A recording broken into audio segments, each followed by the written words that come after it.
মধ্যে রাজ্যের মুখ্যমন্ত্রী মমতা বন্দ্যোপাধ্যায়ের উন্নয়নের পাঁচালী তা কিন্তু সমস্ত জায়গাতে শোনানো হচ্ছে। তবে এবার উন্নয়নের সংলাপ, তার কারণ এই পাঁচালীর সঙ্গে সঙ্গে বিভিন্ন রকম কর্মকাণ্ড বা রাজ্যের মুখ্যমন্ত্রীর 15 বছরের যা খতিয়ান প্রকল্পের এবং যা উন্নয়ন তা কিন্তু তুলে ধরা হবে বুথে বুথে।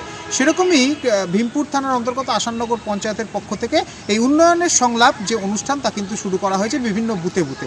কৃষ্ণনগর এক যে পঞ্চায়েত সমিতি, সেই পঞ্চায়েত সমিতির পক্ষ থেকে সকলে উপস্থিত ছিলেন স্থানীয় পঞ্চায়েত মেম্বার থেকে শুরু করে সকলে।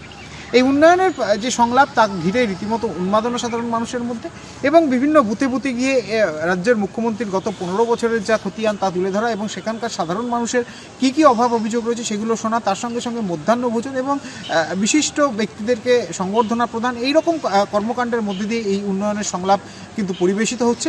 এবং কৃষ্ণনগরে কিন্তু আজকে অর্থাৎ এই আসাননগর যে পঞ্চায়েত তারা কিন্তু শুরু করে দিল। আর বলা যেতেই পারে এতে করে সাধারণ মানুষের সাড়া পাচ্ছে তৃণমূল কংগ্রেস যথেষ্টই। 26 নির্বাচনের আগে এই উন্নয়নের সংলাপ যথেষ্টই ভোট নিজেদের দখলে রাখার বিশেষ অবলম্বন বলে মনে করছে রাজনৈতিক মহল।